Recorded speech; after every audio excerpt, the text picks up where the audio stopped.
धन्यवाद डॉक्टर राजपुरोहित जी। माननीय doctor SP Pandey ji, माननीय श्री अजय शर्मा जी, माननीय डॉक्टर रघुबीर सिंह जी राजपुरोहित जी, माननीय जगजीवन शर्मा जी, माननीय अवस्थी जी, माननीय पराग जैन जी, माननीय शहजाद पूनावाला जी, उपस्थित सभी आदरणीय देवियों और सज्जनों, मैं आभारी हूँ डॉक्टर एसपी पांडे और राजपुरोहित जी का, जिन्होंने कि ये महसूस किया कि हम उन सब लोगों से भी चर्चा करें जो कांग्रेस के सदस्य तो नहीं हैं, लेकिन कांग्रेस के समर्थक हैं, जो दिली तौर से कांग्रेस का साथ देते आए, जो दिली तौर से पारिवारिक तौर पर कांग्रेस के साथ जुड़े रहे, जिन परिवारों ने आजादी की लड़ाई लड़ी, जिन लोगों ने पंडित जवाहरलाल नेहरू, सरदार वल्लभ भाई पटेल, महात्मा गांधी, मौलाना अबुल कलाम आज़ाद के बारे में अपने पिता, माता, दादा, दादी से सुना, किस हालात में हमें देश मिला था, किस हालात में देश मिलने के बाद किस तरह से इस देश की विविधता को जोड़ते हुए हमने एक भारत का निर्माण किया। कभी कभी ऐसे परिवारों से मिलकर मुझे जहाँ एक तरफ प्रसन्नता होती है, वहीं थोड़ी बहुत ग्लानि भी होती है कि वे धीरे धीरे कांग्रेस से अलग क्यों हो रहे हैं। शायद कांग्रेस पार्टी ने जिस मात्रा में उनसे चर्चा करनी चाहिए थी, जितना उनसे संपर्क रखना चाहिए था, हम सत्ता की दौड़ में शायद उनको पीछे छोड़ दिए और हम लोग केवल कांग्रेस के कार्यकर्ता और नेता होकर कैसे हम कुछ पा सकें, हम उन लोगों के बीच में घिर गए। मैं देखता हूं जब भी कांग्रेस दफ्तर में मुझसे लोग मिलने आते हैं तो कांग्रेस के कार्यकर्ता अधिक लोग आते हैं और वो बताते हैं कि उन्होंने कांग्रेस के लिए क्या किया, नहीं किया, और फिर कहते हैं हमें कुछ मिला नहीं।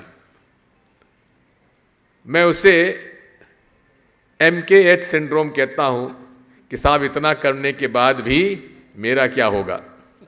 इस मेरा क्या होगा सिंड्रोम में हम जो कांग्रेस की मूल विचारधारा है, जिस विचारधारा ने इस देश को आज़ादी दिलाई, जिस विचारधारा ने हमें ब्रिटिश हुकूमत से अहिंसा के रास्ते पे ले जाकर महात्मा गांधी ने हमें आज़ादी दिलाई, हम उस विचारधारा पर आज ना चलकर अपने लीडर को खुश करने के लिए, अपने कुछ लोगों को स्थान दिलवाने के लिए, चाहे उसको कॉरपोरेटर का चुनाव हो, चाहे विधायक का चुनाव हो, चाहे सांसद का चुनाव हो, चाहे संगठन में कहीं लगना हो, उसके लिए हम लोग अपना सारा समय बिता देते हैं। आज हमारे सामने सबसे बड़ी चुनौती है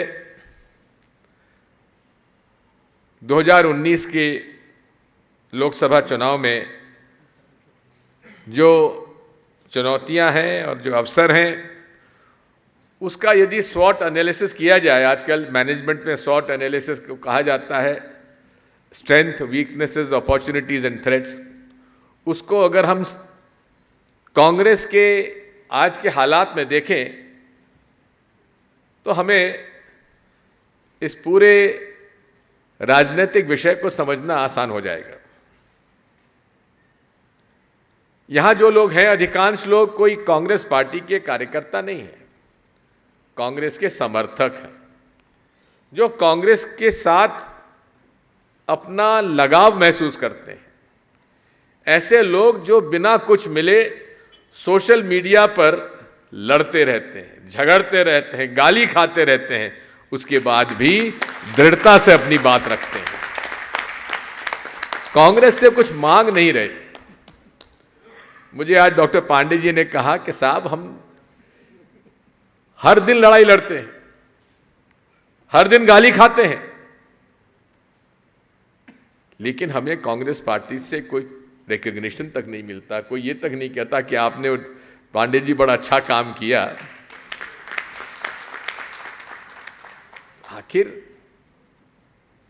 इसमें कौन सी कंजूसी करने की आवश्यकता है? मैं कहना चाहता हूं आपसे कि इस देश में उत्तर, दक्षिण, पूर्व, पश्चिम में जो विविधता है वो किसी और देश में आपको नहीं मिलेगी। केवल असम का आप उदाहरण ले लीजिए, वहां 52 प्रकार की अलग जनजातियां हैं, जिनके अलग अलग तौर तरीके हैं, और हर प्रदेश में ऐसे आपको विविधता देखने को मिल जाएगी। और इस विविधता में एकता ही सबसे बड़ी भारत की शक्ति है।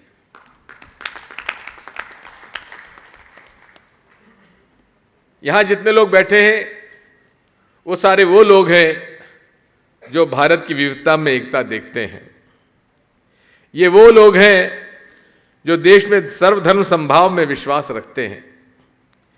ये वो लोग हैं जो भारतीय जनता पार्टी और संघ की संकुचित विचारधारा के विरोधी हैं। मैं गलत तो नहीं कह रहा। जो मोदी जी का जुमलाबाजी समझते हैं, जो महात्मा गांधी के बताए हुए प्रेम, सद्भाव और अहिंसा के मार्ग पर चलते हुए देश में शांति चाहते हैं। ये वो लोग हैं जो आजादी के लिए कांग्रेस के झंडे के नीचे करोड़ों लोगों के त्याग, तपस्या और बलिदान को स्वीकार कर उनके प्रति नतमस्तक होते हैं।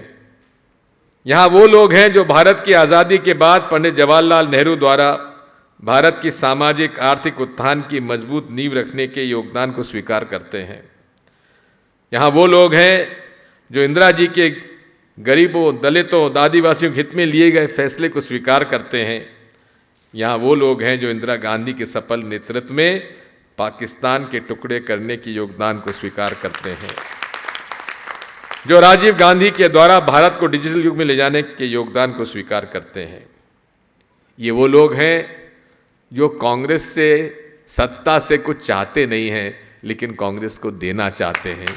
इसलिए यहां पर हम आप इकट्ठे हुए हैं। आज इन लोगों के बीच में हम बैठे हैं, उनका आज की राजनीतिक परिस्थितियों में चिंतित होना स्वाभाविक है।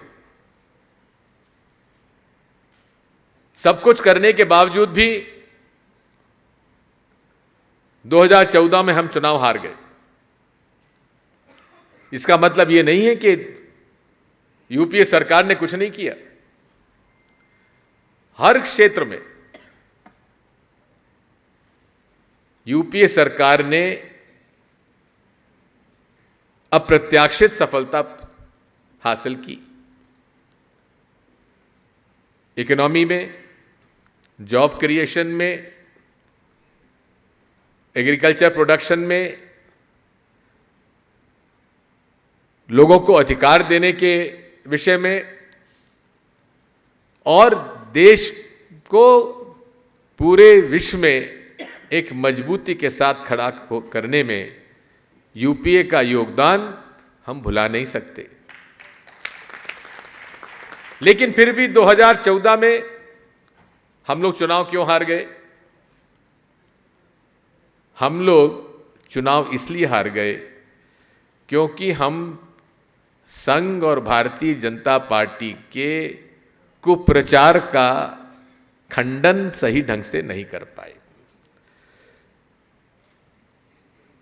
हम इसलिए हार गए क्योंकि हम सोशल मीडिया पर उन लोगों को जो आज इस देश की युवा शक्ति है उसको यह भरोसा नहीं दिला सके कि जो कुछ ये दुष्प्रचार भारतीय जनता पार्टी कर रही है इसमें कोई तथ्य नहीं है। हां, कॉमनवेल्थ गेम्स में अगर भ्रष्टाचार हुआ तो हम ही ने उसको जांच के लिए भेजा। 2G में अगर कहीं भ्रष्टाचार हुआ तो हमारी सरकार ने ही उस पर सीबीआई की इन्वेस्टिगेशन को दिया।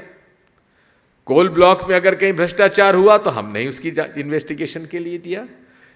कहीं भी भ्रष्टाचार हुआ है तो उसको छिपाने का हमने प्रयास नहीं किया, हमने उसकी जांच के लिए सीबीआई को काम सौंप दिया। लेकिन आज क्या हो रहा है, केवल एक उदाहरण देना चाहता हूं। एक तरफ जहां नोटबंदी हो रही थी, लोगों को 24-24 हजार रुपए बैंक से निकालने के लिए लाइनों में खड़ा होना पड़ रहा था, वहीं भारतीय जनता पार्टी के एक मजबूत समर्थक ने अपनी बेटी की शादी में 500 करोड़ रुपए खर्च किए। और अभी उस व्यक्ति को सीबीआई कह रही है कि उस पर कोई केस बनता नहीं है। यह कहा जा रहा है कि उसमें इन्फोर्समेंट डायरेक्टरेट का केस नहीं बनता। लेकिन जांच में यह बात सामने नहीं आती कि भाई जब नोटबंदी हो गई थी तो इतना खर्चा करने के लिए पूंजी उसके पास कहां से आई।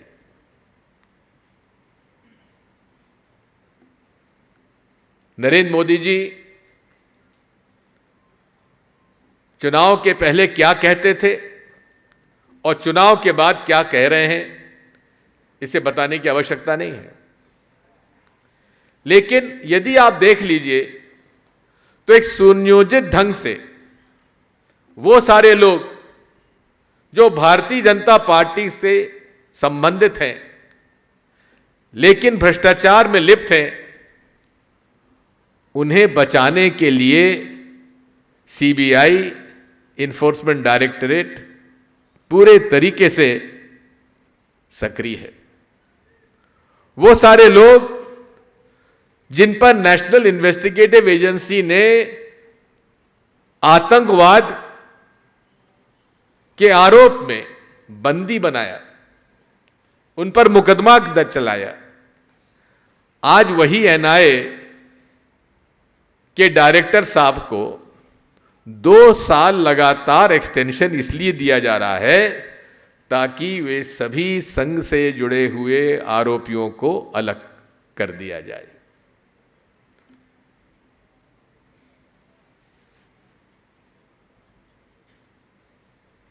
आरएसएस के इतिहास के बारे में आपको थोड़ा सा अध्ययन करना पड़ेगा।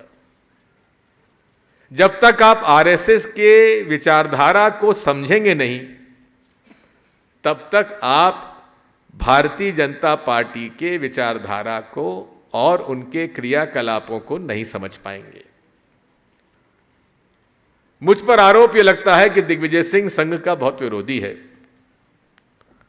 हां, विरोधी हूं। मैं जब मेरी छोटी सी नगर पालिका का 22 साल में नगर पालिका अध्यक्ष बन गया तो संघ के लोग मुझे तत्कालीन भारतीय जनसंघ में ले जाना चाहते थे। संघ के लोग मेरे पास आए, किताबें मुझे दी पढ़ने के लिए, मैंने पढ़ी, मुझे साथ में दौरा कराया।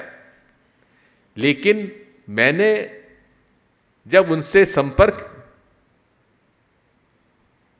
किया और उनकी विचारधारा समझने का प्रयास किया तो मुझे लगा कि कम से कम मैं इस संगठन के साथ, इस पार्टी के साथ इसलिए नहीं जुड़ सकता क्योंकि मैं किसी भी व्यक्ति को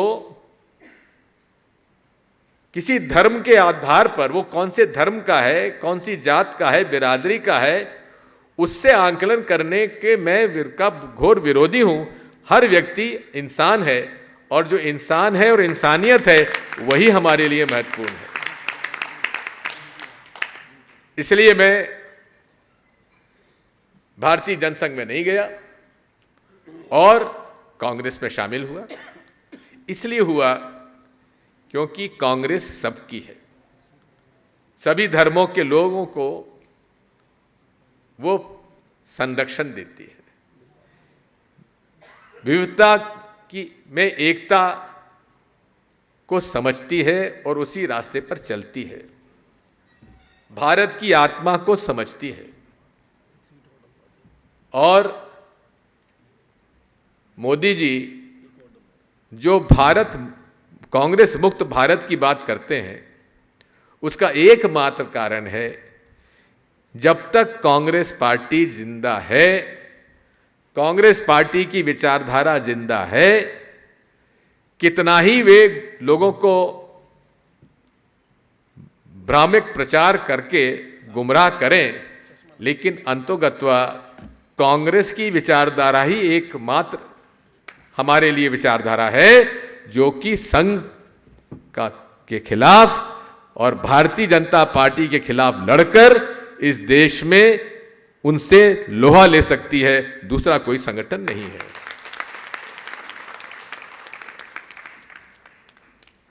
मैंने वो जमाना भी देखा जब 1969 में कांग्रेस का विभाजन हुआ। इंदिरा जी देश में आर्थिक क्रांति लाना चाहती थी। कांग्रेस के कुछ मठाधीश थे जिन्होंने प्रांतों पर कब्जा किया हुआ था। कांग्रेस टूटी, विभाजन हुआ, लेकिन देश के लोगों ने इंदिरा गांधी के कांग्रेस को ही सही कांग्रेस माना, किसी और को नहीं माना।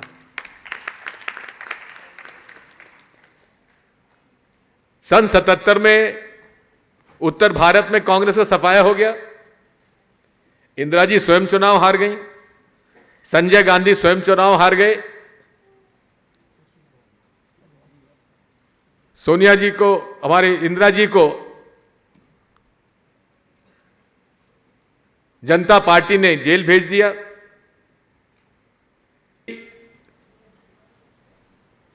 आपातकाल के दौरान इंदिरा जी से सबसे ज्यादा फायदा उठाया वही लोग धीरे धीरे इंदिरा जी के खिलाफ चले गए।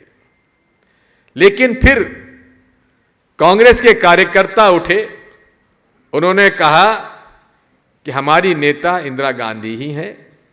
और मुझे याद है, मैं तो एक साधारण विधायक था मध्य प्रदेश में,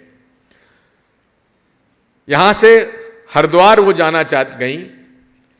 दिल्ली से हरिद्वार की यात्रा 5-6 घंटे में पूरी हो जाती है, लेकिन उस यात्रा में दिल्ली से चलकर यहां से वो सुबह 10 बजे चली, रात को 2 बजे हरिद्वार पहुंच पाई।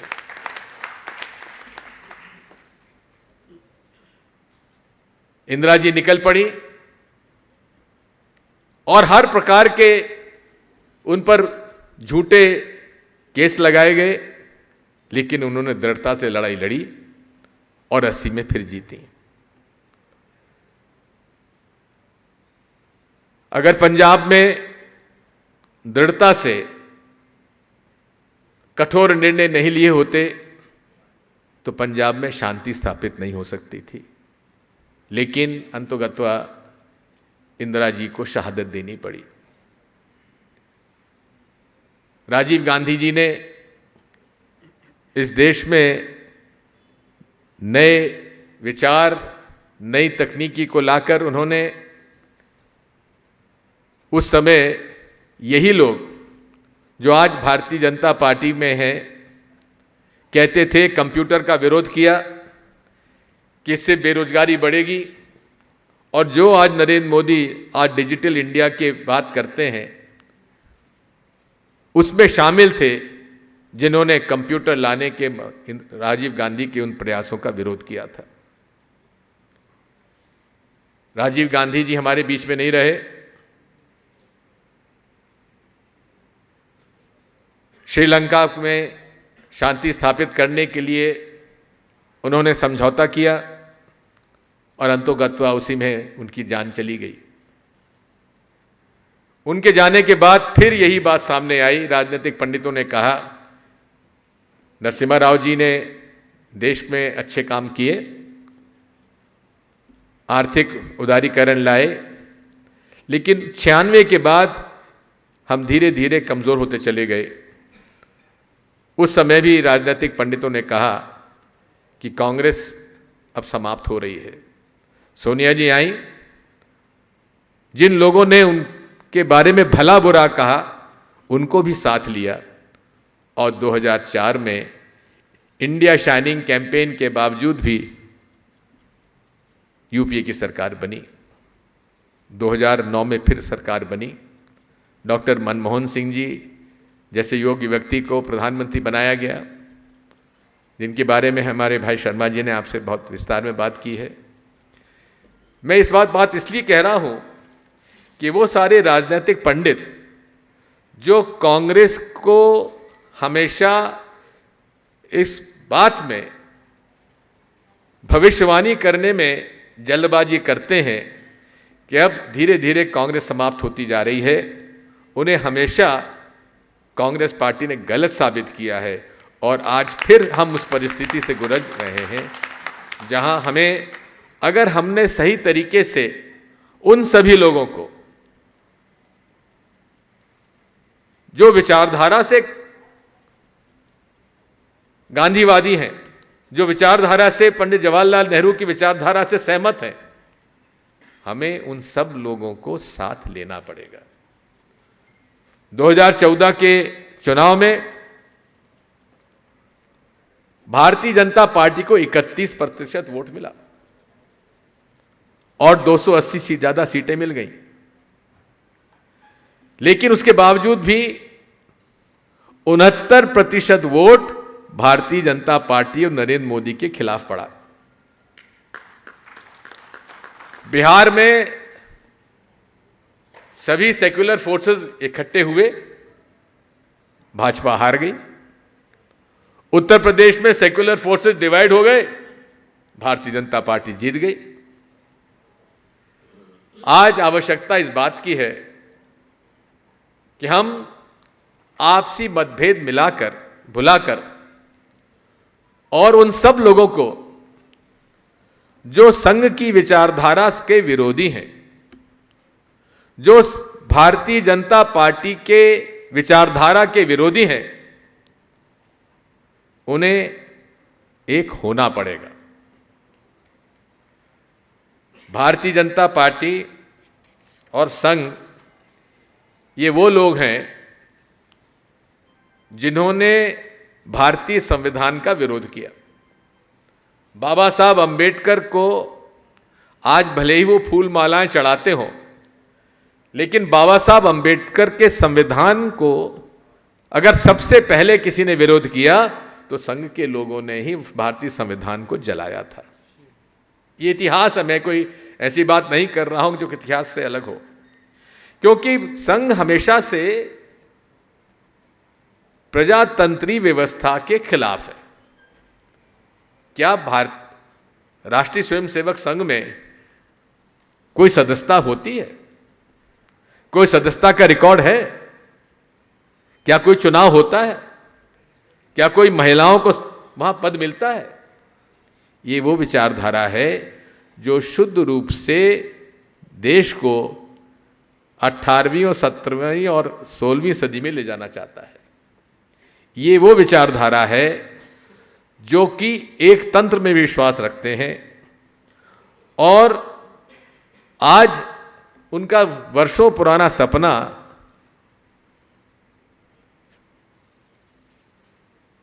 सफल हुआ जब एक संघ का प्रचारक प्रधानमंत्री बना। और वे इस पूरे प्रयास में है कि किस प्रकार से हम उन सभी दलों को, उन सभी व्यक्तियों को जो हमारा विरोध करते हैं, कैसे हम उन्हें अलग करें। ये उनका कुटिल प्रयास है। कांग्रेस मुक्त भारत की उनकी योजना इसीलिए है क्योंकि जब तक कांग्रेस है तब तक उनके मंसूबे सफल नहीं हो पाएंगे। आज हालात यह है, देश को कांग्रेस मुक्त भारत की आवश्यकता नहीं है, देश को भय मुक्त भारत की आवश्यकता है। जो नौकरी में है उनको नौकरी छूटने का भय सता रहा है। जो किसान है उनको उपज के मूल्य का भय सता रहा है। जो भारतीय जनता पार्टी के विरोधी हैं उनको दबाने के लिए सीबीआई का भय दिखाया जा रहा है, झूठे मुकदमे दायर किए जा रहे हैं। लेकिन ये भूल जाते हैं कि कांग्रेस वो विचारधारा है और कांग्रेस वो पार्टी है जिसने ब्रिटिश हुकूमत के डंडे सहे हैं, ब्रिटिश हुकूमत की जेलें देखी हैं, ब्रिटिश हुकूमत के खिलाफ लड़ाई लड़ी है।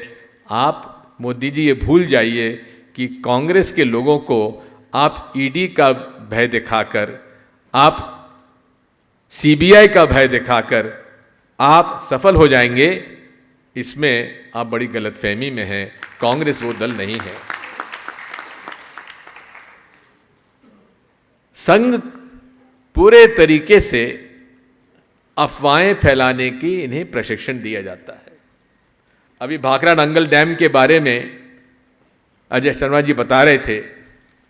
आपको इस बात के लिए हैरानी होगी कि यही भारतीय जनसंघ के लोग उन क्षेत्रों में जाकर कहते थे कि जहां सिंचाई होनी है कि भैया इस पानी से तो बिजली निकल चुकी, अब इससे तो खेती का कोई फायदा नहीं होने वाला है। इस प्रकार का प्रचार वो किया करते थे। झूठ को सच और सच को झूठ कैसे कर दें, इन लोगों से सीखे। कैसे पहले बताया जाता था कि खोटी चवन्नी चल गई चल गई चल गई चल गई चल गई करते हुए आखिरी तो हम बता कि गोली चल गई। तो ये उस प्रकार से ये प्रचार करते आए। अब तो सोशल मीडिया का हथियार इनके पास ऐसा आ गया है जिससे कि फेक न्यूज आप व्हाट्सएप पर कुछ भी डाल दीजिए, लोगों ने कहा हाँ व्हाट्सएप पर आ गया अब तो सही होगा। समीर पात्रा जी कह जाते हैं कि हमने जवाबी हमला कर दिया और 7 पाकिस्तानियों को हरा दिया, मार दिया। आर्मी कहती भाई अभी तक ऐसा कुछ नहीं हुआ। तो ये फेक न्यूज मोदी जी की सबसे बड़ी शक्ति है। अब इस फेक न्यूज से हम कैसे निपटें, इस पर हमें चिंतन करना पड़ेगा। राष्ट्रभक्ति के बारे में अभी शर्मा जी ने आपको कहा, वो लोग जो आजादी की लड़ाई में बाहर रहे, आजादी की लड़ाई में भाग नहीं लिया, वो हमें राष्ट्रभक्ति की परिभाषा सिखाना चाहते हैं। वो आज राष्ट्रभक्ति की परिभाषा ये बताते हैं कि जो मोदी जी का विरोध करता है वो राष्ट्रद्रोही है और जो मोदी जी की प्रशंसा करता है वो राष्ट्रभक्त है। आज कश्मीर के हालात उन्होंने इतने बिगाड़ दिए कि जो लड़कियां स्कूल जाती थी वो आज सीना तानकर हमारे पैरामिलिट्री फोर्सेस के सामने खड़ी हो जाती हैं। कई अफसर मुझसे बात करते कहने लगे कि साहब हम लोग आतंकवादियों से लड़ सकते हैं लेकिन मासूम लड़कियों के ऊपर हम क्या गोली चलाएं, क्या करें, हम समझ। कश्मीर में भारतीय जनता पार्टी ने पीडीपी के साथ समझौता करके वो हालात बना दिए। 2 राजनीतिक दल जो एक तरफ कश्मीर घाटी की लड़ाई लड़ रहा है, आज़ादी की बात कर रहा है, और वो दूसरा दल भारतीय जनता पार्टी का जो धारा 370 के खिलाफ है, सत्ता के दोहन के लिए एक होते हैं, उसी दिन कश्मीर के हालात बिगड़ना स्वाभाविक है, ये लगने लगा था।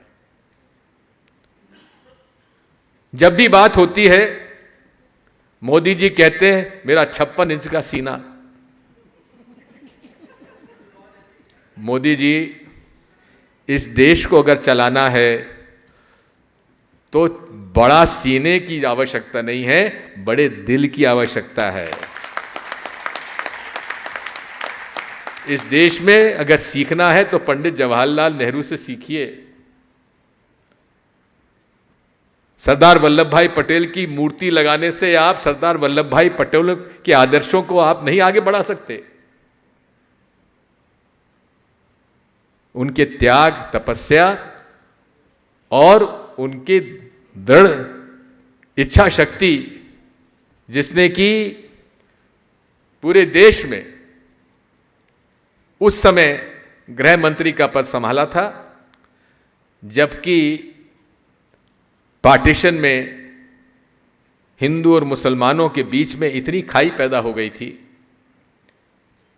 उसको संवारने में उन्होंने जो एक नेतृत्व का परिचय दिया, वो हम सब लोगों के लिए इतिहास से सीखने का विषय है। भारतीय जनता पार्टी, चूंकि उसके पास कोई आज़ादी की लड़ाई में लड़ने वाला नेता नहीं था, इसलिए वो कभी महात्मा गांधी को अपनाने का प्रयास करते हैं, सरदार वल्लभ भाई पटेल को अपनाने का प्रयास करते हैं, लेकिन ये भूल जाते हैं कि महात्मा गांधी की हत्या में जो नाथूराम गोडसे पकड़े गए, उसमें राष्ट्रीय स्वयंसेवक संघ के लोगों के खिलाफ इसलिए सरदार वल्लभ भाई पटेल ने बैन लगाया था, क्योंकि महात्मा गांधी की हत्या पर पूरे देश में संघ के कार्यकर्ताओं ने मिठाइयां बांटी थी। अब नाथूराम गोडसे के लिए कह दिया वो तो आरएसएस का सदस्य नहीं था। अब भाई आपके पास कोई रिकॉर्ड हो तो हम बता सकें कि सदस्य था कि नहीं था।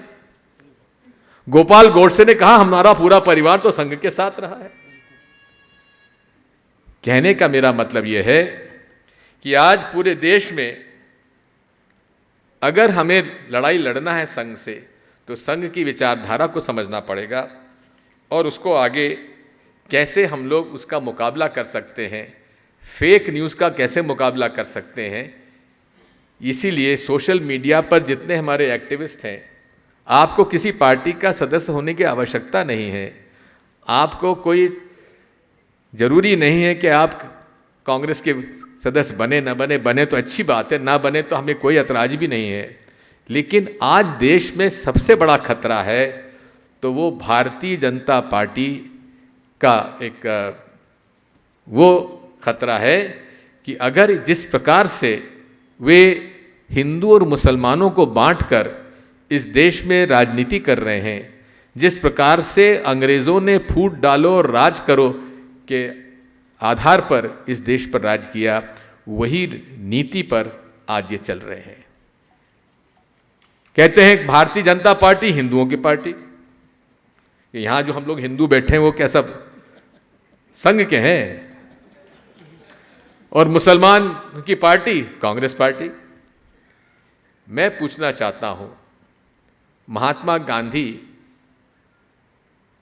ने इस देश का जो नेतृत्व किया, हमें सीताराम केसरी हमेशा कहा करते थे कि वे जब 20 साल के थे, दानापुर महात्मा गांधी दानापुर गुरु गोलवलकर जी गए थे और वहाँ लोगों ने, उनके कुछ मित्र ने, उन्होंने कहा चलो गुरु गोलवलकर जी आए, बात की जाए। उन्होंने कहा था कि जब तक महात्मा गांधी इस देश में है, संघ आगे नहीं बढ़ सकता। कारण क्या था? क्योंकि उन्होंने देश की आत्मा को समझा था। केवल एक रामधुन में उन्होंने संघ को पीछे कर दिया। ईश्वर अल्लाह तेरे नाम, सबको सम्मति दे भगवान। यही कांग्रेस है जो ईश्वर और अल्लाह को समान रूप से सम्मान देते हुए जो हम लोग आज देश में एकता बनाए रखे, उस एकता को खतरा आज यदि है तो नरेंद्र मोदी, भारतीय जनता पार्टी और राष्ट्रीय स्वयंसेवक संघ से है। महात्मा गांधी वो व्यक्ति थे, एक तरफ जहां 14-15 अगस्त 1947 में भारत की आज़ादी के लिए यहाँ पर समारोह हो रहा था, महात्मा गांधी यहाँ दिल्ली में नहीं थे, वो नोआखाली में थे, जहाँ की हिंदू और मुसलमानों में बहुत भयंकर रूप से मारकाट मची हुई थी। आज हमें अगर महात्मा गांधी के प्रति यदि हमें श्रद्धांजलि अर्पित करना है या उनके बताए हुए रास्ते पर चलना है, तो हमें एकता, सभी धर्मों की एकता के लिए काम करना पड़ेगा। इसकी चिंता मत करिए कि संघ के लोग, मोदी के समर्थक, मोदी जी की ट्रोल आर्मी आपका विरोध करती है, करेगी। मुझे तो रोज गाली पड़ती है, मुझे उसकी चिंता नहीं है। मैं कभी उनके जो लोग हैं, मैं उनको भी दोषी नहीं मानता। ये लोग पेड एजेंट्स हैं, उनको तनख्वाह मिलती है फेक आइडेंटिटीज बनाने के लिए, और फेक आइडेंटिटीज बनाकर ये इसलिए गाली देते हैं क्योंकि एक ही रणनीति है। और रणनीति किसने बनाई है? ये वॉशिंगटन की एक पीआर एजेंसी है, एप्को वर्ल्ड वाइड, जो कि विश्व में जितने भी डिक्टेटर हैं उन सब की ये पीआर एजेंसी रही है। और 2007 से नरेंद्र मोदी जी ने उनको ये ठेका दिया हुआ है और तब से वे उनके क्लाइंट हैं। और किस प्रकार से सोशल मीडिया का उपयोग करके अपने विरोधियों को हतोत्साहित कर और झूठे सच्चे श्रेय नरेंद्र मोदी जी के उनके क्लाइंट के लिए दिया जाए, ये उनकी रणनीति से हमें अगर मुकाबला करना है तो हमें उन सब लोगों को जो इस संघ की विचारधारा के विरोधी हैं, जो विविधता में एकता में विश्वास रखते हैं, जो हिंदू मुस्लिम सिख ईसाई की एकता में विश्वास रखते हैं, जो इस देश में हिंसा नहीं अहिंसा चाहते हैं, जो इस देश में युद्ध नहीं शांति चाहते हैं, उन्हें एक होना पड़ेगा और एक होकर ही ये लड़ाई लड़नी पड़ेगी। ये चिंता मत करिए कि आपके खिलाफ क्या आ रहा है।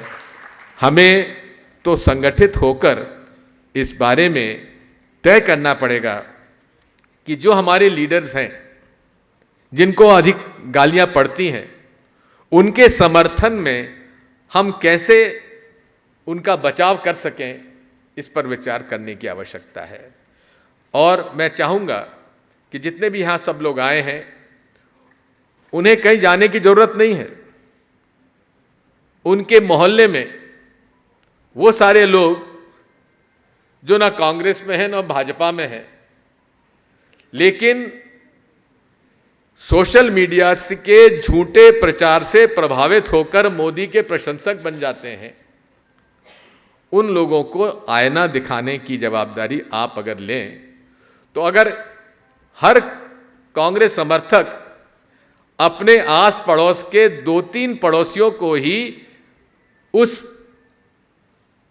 भारतीय जनता पार्टी और संघ के जो कुप्रचार से निकाल सकें, तो यही सबसे बड़ी शक्ति होगी, बहुत सबसे बड़ा योगदान कांग्रेस के प्रति होगा। मैं ये भी कहना चाहूँगा कि जितने यहाँ सब लोग आए हैं, अपने अपने अलग शहरों में लोग आए हैं, वो एक न्यूक्लियस बन सकते हैं, कांग्रेस समर्थकों के न्यूक्लियस बन सकते हैं, संघ के विरोधियों के न्यूक्लियस बन सकते हैं। और वे अगर वहाँ मीटिंग आयोजित करेंगे तो मैं स्वयं वहाँ पर आने के लिए तैयार हूँ। और इसका एक स्नोबॉलिंग इफेक्ट हो सकता है। 2019 को हमें चुनाव अगर लड़ना है तो हमें शुरुआत अभी से करनी पड़ेगी। 31% वोट अगर कम ना हो तो वहीं उसे सीमित करना पड़ेगा। जो 69% वोट है उसको संगठित करना पड़ेगा, और जो बीच का वोटर है,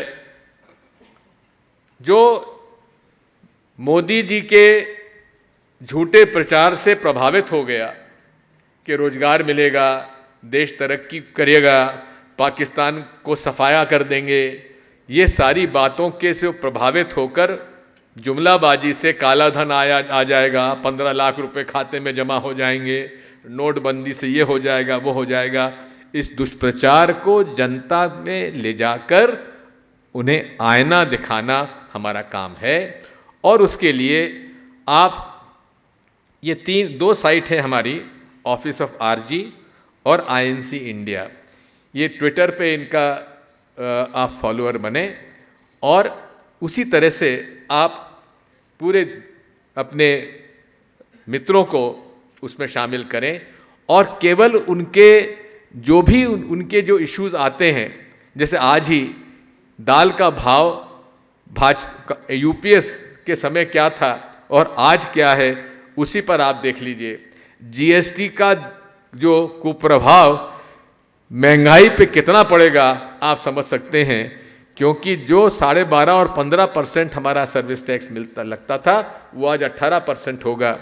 और मैं आपसे कहना चाहता हूं कि आज व्यापारी, जो कि भारतीय जनसंघ और भारतीय जनता पार्टी के सबसे बड़ा समर्थक था, आज यदि सबसे ज्यादा भयभीत है तो व्यापारी वर्ग है। आप देखेंगे कि सुनार लोगों का प्रदर्शन चला 1.5 महीने 2 महीने तक, कोई सुनने नहीं गया, बातचीत करना बंद कर दिया, और बुलाकर धौंस दपट उनको दी गई कि तुम आ जाओ, नहीं तो इनकम टैक्स का छापा, एक्साइज इंस्पेक्टर का तुम पर छापा, ये सब पड़ेगा। अभी इस वर्ष के बजट में, फाइनेंस बिल में, एक समय जब कांग्रेस के राज में अगर किसी प्रतिष्ठान पर छापा डालना होता था तो बिना कमिश्नर इनकम टैक्स की इजाजत के नहीं डाल सकता था, और उसमें भी लिखित रूप से आपको कारण देना पड़ता था कि क्यों छापा डालना चाहते हैं। अब ये अधिकार जॉइंट कमिश्नर नहीं, डिप्टी कमिश्नर नहीं, असिस्टेंट कमिश्नर को दे दिया गया है, और उसे अब छापा डालने के पहले किसी की इजाजत लेने की जरूरत नहीं है, और जाकर वो आपका खाता सीज कर सकता है, आपकी संपत्ति सीज कर सकता है, और उसको किसी का जवाब देने की आवश्यकता नहीं है। अगर कोई व्यक्ति का मित्र असिस्टेंट कमिश्नर है तो अपने विरोधी के घर तो वो छापा किसी भी दिन डलवा सकता है, और उससे अपना हिसाब किताब आसानी से कर सकता है। ये बात अब महसूस सब कर रहे हैं, व्यापारी समुदाय महसूस कर रहा है, लेकिन इस डर से चुप है कि भाजपा का विरोध करेंगे तो हमारे घर पर ये इनकम टैक्स के छापे पड़ेंगे। नोटबंदी में जिन लोगों ने 5 लाख रुपए या 2.5 लाख रुपए ज्यादा जमा किए हैं, 18 लाख लोगों को देश में नोटिस गया है, और ये सब लोग भयभीत हैं कि अब क्या होगा। और अब जीएसटी का कानून इतना पेचीदा हो गया है कि पहले किसी भी व्यापारी को साल में केवल 4 रिटर्न जमा करना पड़ते थे, अब हर महीने में 3 रिटर्न जमा करने पड़ेंगे, यानी कि 36 रिटर्न साल भर में, और एनुअल रिटर्न 37 रिटर्न आपको व्यापारी को भरना पड़ेगा। और एक रिटर्न में कहीं गड़बड़ी हो गई और आपका टर्नओवर 2 करोड़ से ज्यादा है तो 3 साल की सजा है। आप समझ सकते हैं कि ये टैक्स इमरजेंसी का एक पीरियड है, और ये लोगों को भयभीत कर कर, डरा कर इस देश पर राज करना चाहते हैं। उस डर से मुक्ति दिलाने के लिए केवल एकमात्र रास्ता है, वो है 2019 में इन्हें हराओ, तभी जाकर हम एक भय मुक्त भारत का निर्माण कर पाएंगे। आप लोग सब लोगों ने अपनी बात अब मेरी बात सुनी है, उसके लिए मैं आभारी हूँ।